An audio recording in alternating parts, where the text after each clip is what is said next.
میں بھی سنوں گا۔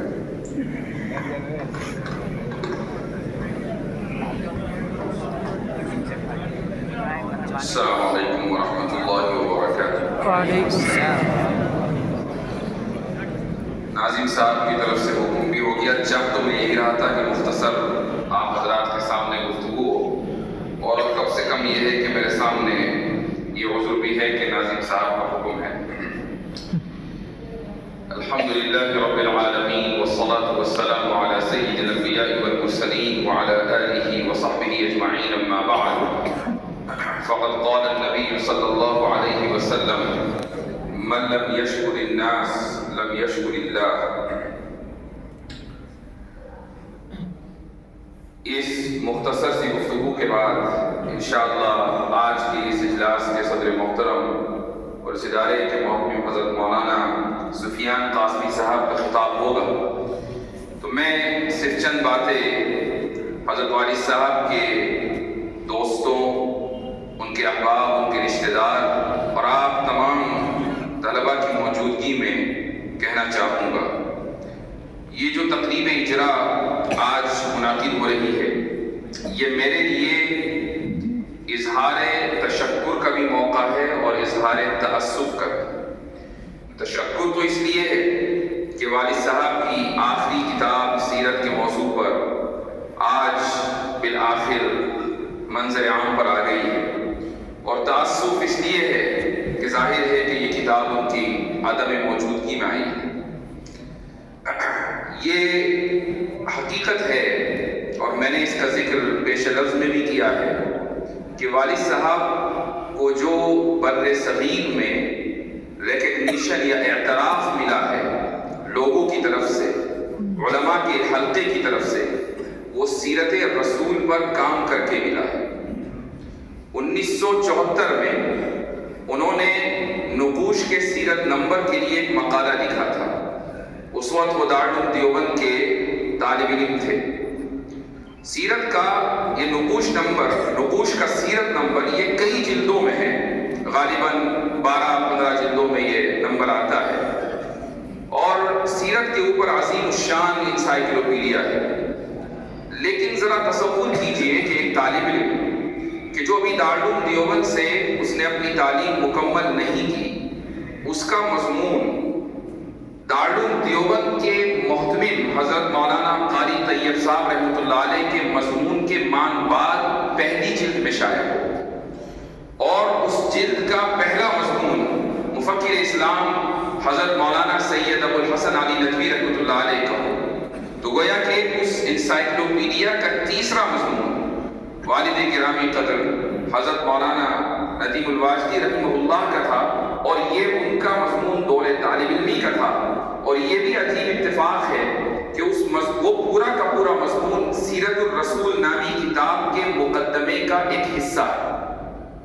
تو گویا کہ ان کی جو بر صغیر یا عالمی پیمانے پر جو تحریری کام ہے، اس کا آغاز بھی سیرت کی خدمت سے ہوا ہے، اور پھر ان کی زندگی کا جو اختتام ہوا، جس کام سے ان کا اختتام ہوا، وہ کام بھی سیرت کے اوپر ہے، اور 3 جلدوں میں الحمدللہ آ چکا ہے۔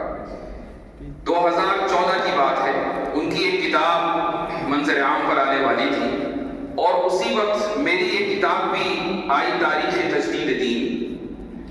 تو میں نے والد صاحب سے عرض کیا کہ جب تقریب اجرا ہو تو آپ کی کتاب بھی آ جائے، اور وہ اس لیے کہ ظاہر ہے کہ باپ کے لیے جو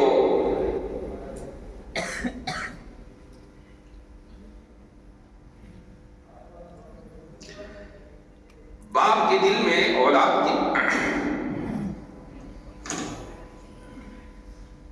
کے لیے جو جذبات ہوتے ہیں وہ صرف باپ سمجھ سکتا ہے۔ تو میں نے عرض کیا کہ آپ کی کتاب، میری کتاب بھی آ رہی ہے، آپ کی کتاب بھی آ رہی ہے، رسم اجرا، والد صاحب میری کوئی بھی کتاب آتی تھی تو تقریب اجرا اسی عظیم شان انداز سے کرتے تھے۔ تو یہ ہوا کہ 2014 میں تاریخ تجدید دین آئی، اور والد صاحب کی کتاب بھی تھی، تو میں نے ان سے درخواست کی، تو انہوں نے کہا نہیں، میری کتاب کی رسم اجرا کی قطعاً کوئی ضرورت نہیں ہے۔ میرے نانا حضرت مولانا قاری عبداللہ سلیم صاحب حفظہ اللہ کچھ دن پہلے فرمانے لگے کہ والد صاحب سے کہا کہ بھئی آپ کی کتاب بھی اس موقع پر آ جاتی، تو انہوں نے کہا کہ نہیں، میری کتاب اگر آ جاتی تو یاسر کی کتاب پیچھے رہ جاتی۔ یہ وہ جذبات ہیں جو ایک باپ کے اپنی اولاد کے لیے ہوتے ہیں، اور ہر باپ اس کو محسوس کرتا ہے۔ لیکن یہ وہ میدان تھا کہ ایک ہی وقت میں باپ کی کتاب بھی آ رہی ہے اور بیٹے کی بھی کتاب آ رہی ہے، اور باپ نے اپنی کتاب کو پیچھے کر لیا اور مجھے اس کا علم نہیں تھا۔ تو اس لیے میں کہہ رہا ہوں کہ یہ موقع میرے لیے اظہار تأسف کا ہے۔ جب میری آخری گفتگو حضرت والد صاحب رحمہ اللہ سے ہوئی، وہ اسپتال کے بیڈ پر تھے اور اگلے دن ان کو سرجری کے لیے جانا تھا، میرے ذہن میں یہ بات تھی کسی گوشے میں کہ پتہ نہیں والد صاحب کی زندگی کتنی ہے۔ انہوں نے اس کتاب کا نام دانائے سبل فخر رسول رکھا تھا۔ ذرا کتاب کی پہلی چیز دے دیجیے گا۔ دانائے سبل فخر رسول رکھا تھا۔ تو میں نے عرض کیا حضرت والد صاحب سے کہ آپ اس کتاب کا نام بدل کر سیرت الرسول یا کچھ اس طرح کا نام کیوں نہیں رکھ دیتے؟ تو انہوں نے کہا کہ سیرت الرسول نام کی کتاب پہلے سے موجود ہے۔ میں نے کہا وہ دوسرے حلقے میں ہے، اگر آپ اس کتاب کا نام سیرت الرسول رکھ دیں تو مختصر بھی ہوگا، لوگوں کے لیے یاد رکھنا بھی آسان ہوگا۔ تو انہوں نے اس پر رضامندی کا اظہار کیا۔ لیکن جب میں نے اس کتاب کو دیکھا تو اس کتاب میں انتصاب کا صفحہ خالی تھا، اور میں چاہتا تھا کہ حضرت والد صاحب رحمۃ اللہ علیہ نے جو کتاب کا نام ابتداءً رکھا تھا وہ کہیں نہ کہیں آ جائے اس کتاب میں۔ تو اس کتاب کا انتصاب جو میں نے لکھا ہے اس کو سن لیجئے۔ دانائے سبل فخر رسل سرور کونین شافع محشر رحمت للعالمین محمد مصطفیٰ صلی اللہ علیہ وسلم کی ذات بابرکات کے نام، کہ جن کے اسوائے حسنہ کی منظر کشی مؤلف کتاب کی زندگی کی آخری کاوش قرار پائی۔ والدہ نے جب حضرت والد صاحب رحمہ اللہ نے کتاب لکھنے کا ارادہ کیا اور کچھ مضامین اخبار میں آنے لگے تو ایک خواب دیکھا، اور انہوں نے مجھے فون پر اس خواب کو کی اطلاع دی، بتایا۔ انہوں نے دیکھا کہ والد صاحب رحمہ اللہ لیٹے ہوئے ہیں اور دائیں کروٹ پر لیٹے ہوئے ہیں، رسول اکرم صلی اللہ علیہ وسلم اسی بیڈ پر لیٹے ہوئے ہیں لیکن سیدھے لیٹے ہوئے ہیں، اور آپ صلی اللہ علیہ وسلم کو وہ غور سے دیکھ رہے ہیں۔ اور وہاں کچھ انہوں نے دیکھا کہ پیچھے کچھ سفید پوش حضرات بھی ہیں جن کی شکل انہیں یاد نہیں رہی، لیکن ان کے ذہن میں تھا کہ شاید یہ حضرات شیخ ہیں۔ انہوں نے یہ خواب مجھے بتایا اور انہوں نے مجھ سے پوچھا کہ اس کی تعبیر کیا ہے۔ تو میرے ذہن میں جو تعبیر آئی تھی وہ میں نے نہیں دی۔ میں نے کہا خواب بہت اچھا ہے۔ پھر وہ خود ہی بولی کہ تمہارے ابی نے سیرت کے اوپر کتاب لکھنی شروع کی ہے، تو مجھے ایسا لگتا ہے کہ یہ لیٹ کر رسول اکرم صلی اللہ علیہ وسلم کی منظر کشی کر رہے ہیں۔ میرے ذہن میں جو بات تھی وہ یہ تھی کہ شاید یہ ان کی زندگی کا آخری کام ہے، اس لیے کہ قبر میں جب مردے کو لٹایا جاتا ہے تو دائیں کروٹ پہ لٹایا جاتا ہے، اور سوال اس سے رسول اکرم صلی اللہ علیہ وسلم کی ذات کے تعلق سے بھی ہوتا ہے۔ یہ خواب کی تعبیر میرے ذہن میں آئی ضرور، لیکن میں نے اس کا کبھی اظہار نہیں کیا، یہاں تک کہ جب حضرت والد صاحب کی وفات ہوئی تو خواب کی تعبیر کے اس حصے کو میں نے ذکر کیا۔ تو اللہ سبحانہ و تعالیٰ نے جب اس کتاب کا والد صاحب نے لکھنے کا آغاز کیا، اشارہ دے دیا تھا کہ انشاءاللہ یہ کتاب مقبول بھی ہوگی اور ان کے لیے رفع درجات کا باعث بھی ہوگی، ذریعہ بھی ہوگی بإذن اللہ تعالیٰ۔ والد صاحب کی چند خصوصیات میں سے ایک خصوصیت بہت نمایاں رہی ہے جس کا تعلق طلبہ سے ہے، اور وہ خصوصیت یہ رہی کہ طلبہ مستقل ان کے پاس آتے تھے اور مختلف میدانوں میں رہنمائی حاصل کرتے تھے۔ کوئی آتا تھا مضمون نگاری کے لیے، کوئی آتا تھا کہ میرے جملے چیک کر لیجیے، کوئی آتا تھا کہ میں دارالعلوم سے فارغ ہونے والا ہوں تو آگے چل کر کیا کروں، کوئی آتا تھا کہ بھائی میری سفارش فلاں مدرسے میں کر دیجیے کہ میرے بھائی کا داخلہ ہو جائے، کوئی آتا تھا کہ فلاں جگہ میری سفارش کر دیجیے کہ میں استاد لگ جاؤں۔ وہ کبھی ان معاملات میں انہوں نے اپنے آپ کو پیچھے نہیں رکھا، تو ہمیشہ دوسروں کے لیے نافع بنے۔ ان کے ادارے میں، تجارتی ادارے میں، اب یہ تجارتی ادارہ ظاہر ہے کہ میں تو یہاں موجود نہیں ہوں، لیکن ماشاءاللہ یہ تجارتی ادارہ چل رہا ہے، اور وہ حضرات چلا رہے ہیں کہ جن کے اوپر والد صاحب نے 1 سال نہیں، 2 سال نہیں، 10 سال ان کے اوپر اعتماد کیا۔ 38-39 سال سے جو حضرات والد صاحب کے ساتھ تھے وہ آج بھی ہیں، اور آج اسی تندہی سے وہ ان کا تجارتی ادارہ ماشاءاللہ چلا رہے ہیں۔ یہ اس بات کی دلیل ہے کہ جب کہ والد صاحب کا ان کے ساتھ جو تعلق تھا وہ یہ تعلق نہیں تھا کہ وہ مالک تھے اور دوسرے ملازم تھے، یہ برادرانہ تعلق تھا۔ وہ ہمیشہ اپنے ماتحتوں کے لیے بھی نافع رہے، طلباء کے لیے بھی نافع رہے، اپنے خاندان والوں کے لیے بھی نافع رہے، اہل شہر کے لیے نافع رہے، ہر شخص کے لیے جو ان کی زندگی، ان کے دل میں دوسروں کے لیے جو مقام و مرتبہ تھا، ہر شخص یہ محسوس کرتا تھا کہ غالباً مجھ سے ہی سب سے زیادہ خصوصی تعلق ہے۔ کتنے ہی صحافی اس شہر میں ایسے ہیں کہ جنہوں نے صحافت کے زینے کتب خانے میں بیٹھ کر دیکھے۔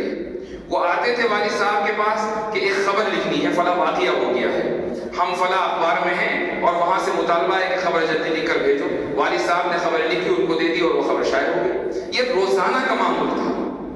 تو اس طریقے سے انہوں نے اپنی زندگی گزاری ہے۔ ان کی زندگی سے جو ہمیں سبق ملتا ہے وہ یہی ہے کہ اگر ہم دوسروں کے لیے نافع بنیں گے تو دنیا ہمارے جانے کے بعد بھی ہمیں یاد رکھے گی۔ ہمارے لیے جو سبق ہے ان کی زندگی سے وہ یہ ہے، خصوصاً طلباء کے لیے، کہ اگر آپ کی استعداد مضبوط ہے اور آپ نے اپنا ایک میدان طے کیا ہوا ہے کہ مجھے اس میدان میں محنت کرنی ہے، اس میدان میں آگے بڑھنا ہے، وہ چاہے تحریر کا میدان ہو کہ تقریر کا میدان ہو، وہ کسی بھی موضوع سے متعلق ہو، اور آپ اس پر محنت کرتے رہیں، اسی پر مطالعہ کرتے رہیں، اسی پر لکھتے رہیں، یہی کام آپ کی زندگی کا اوڑھنا بچھونا ہو، تو پھر ایسا ہی ہوگا جیسے والد صاحب کے ساتھ ہوا کہ انہوں نے اپنی زندگی کا اوڑھنا بچھونا تحریر کو بنایا ہوا تھا۔ تو سیرت سے جس کی زندگی کا آغاز ہو اور سیرت سے جس کی زندگی کا اختتام ہو تو یقیناً یہ بہت بڑی نیک فالی ہے۔ میں ایک بات پر اپنی گفتگو کو ختم کروں گا، اور اس چیز کا تعلق سیرت رسول اکرم صلی اللہ علیہ وسلم سے ہے۔ وہ بات یہ ہے کہ اسلام کی حقانیت اور رسول اکرم صلی اللہ علیہ وسلم کی صداقت کا ایک جیتا جاگتا ثبوت یہ بھی ہے کہ قلم خشک ہو گئے، روشنائیں ختم ہو گئی، نسلیں ایک کے بعد دوسری آ گئی، زبانیں بدل گئیں، اردو ہو، عربی ہو، فارسی ہو، انگریزی ہو، فرینچ ہو، وہ کوئی بھی زبان ہو، لیکن رسول اکرم صلی اللہ علیہ وسلم کی سیرت پر علماء لکھتے چلے جا رہے ہیں، لکھتے چلے جا رہے ہیں، اور ہر کتاب کا ایک الگ پہلو ہے، ہر کتاب کی اپنی الگ خصوصیت ہے۔ یہ آپ نہیں کہہ سکتے کہ یہ 10 کتابیں سب میں ایک ہی مواد ہے۔ کانٹینٹ یعنی مواد اگرچہ مشترکہ ہوگا، لیکن ہر ایک کا کوئی نہ کوئی الگ انداز ہوگا، الگ اسلوب ہوگا، کسی میں فقہ غالب ہوگا، کسی میں دروس و عبرت کا غلبہ ہوگا، کسی میں ادب کی چاشنی ہوگی، اور کسی میں حدیث کا غلبہ ہوگا۔ الگ الگ انداز سے یہ سیرت کی کتابیں لکھی گئی ہیں۔ رسول اکرم صلی اللہ علیہ وسلم کی صداقت کا یہ جیتا جاگتا ثبوت ہے۔ میں دعا کرتا ہوں کہ اللہ رب العزت ہم سے والد صاحب کے چھوڑے ہوئے کاموں کو مکمل فرمانے کی ہمیں توفیق عطا فرمائے، مکمل کرنے کی، اور میں دعا کرتا ہوں کہ اللہ تعالیٰ جو کام بھی والد صاحب نے چھوڑے ہیں ان کے لیے وہ ذخیرہ آخرت بنائے۔ حضرت مولانا عتیق صاحب نے ایک بات ذکر کی، یہ کتاب 3 جلدوں میں ہے، اور تیسری جلد میں جو مباحث آئے ہیں اس میں حضرت والد صاحب نے کچھ جو اعتراضات سیرت کے اوپر تھے ان کو شروع کیا تھا، لیکن وہ مکمل نہیں کر پائے تھے۔ میرا ارادہ یہ تھا کہ میں اس کو مکمل کر لوں، اور اسی لیے 1 سال کی تاخیر ہوئی، لیکن میرے ذہن میں پھر بہت سارے کام لگے ہوئے ہیں۔ میں نے سوچا کہ اگر میں اسی کے انتظار میں رہوں گا تو 1 سال سے 2 سال اور 2 سال سے 3 سال، تو جتنا وہ لکھ چکے ہیں اتنا آ جائے۔ اللہ سبحانہ و تعالیٰ توفیق دے گا، آپ حضرات کی دعائیں شامل حال رہیں گی تو اس میں انشاءاللہ اضافہ بھی ہوگا، اور سیرت رسول پر جو اعتراضات ہیں وہ ان کا جواب انشاءاللہ دیا جائے گا۔ ایک معتد بھی حصہ، یہ بھی بتا دوں، ایک معتد بھی حصہ اسی موضوع پر انشاءاللہ اس ناچیز کی کتاب بھی تحفظ الملاحدہ عید کے بعد آپ حضرات کے ہاتھوں میں ہوگی، تو اس کی 1 جلد اسی موضوع پر ہے انشاءاللہ تعالی۔ پھر جو کچھ اعتراضات رہ جائیں گے اس کا ان کا اضافہ انشاءاللہ اس کتاب کے آخر میں تتمے کے طور پر کیا جائے گا۔ جزاکم اللہ خیر الجزاء، وآخر دعوانا الحمدللہ رب العالمین۔